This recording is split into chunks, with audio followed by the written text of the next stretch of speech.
À peine dévoilée, elle parcourt à cheval les différentes plateformes.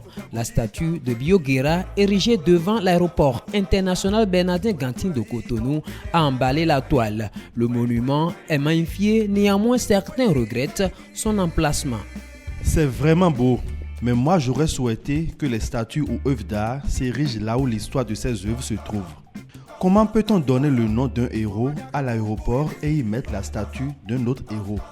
Face à la polémique, d'autres approuvent l'option des autorités. Il s'agit, selon eux, d'une stratégie visant à présenter le Bénin en miniature à Cotonou afin de drainer le flux touristique vers les lieux historiques à l'intérieur du pays. Combien sont ces visiteurs qui se rendent dans le Bénin profond ?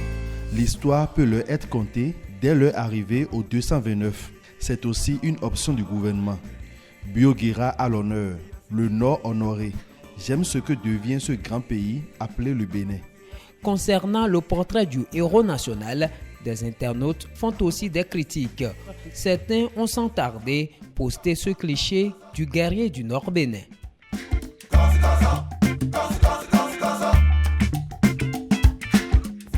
Sur la toile cette semaine aussi, le footballeur Ceci d'Almeida a dévoilé son ouvrage intitulé « Footballeur et investisseur » paru en juin dernier. L'international béninois y raconte son histoire et fait de l'éducation financière dans le monde du football. Des internautes l'encouragent à coups de commentaires et d'émoticônes. D'autres ayant lu l'œuvre en ont déjà tiré des leçons. Ce n'est pas combien tu gagnes, mais combien tu gardes. Cette pensée est très importante pour l'homme qui vit. Autre fait marquant le web béninois cette semaine, l'envahissement d'une voiture par une colonie d'abeilles. La scène s'est produite dans le Koufo selon le média d'Arbarou.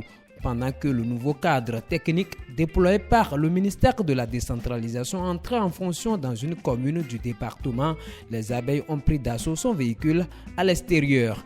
Elles vont libérer la voiture du cadre des minutes après.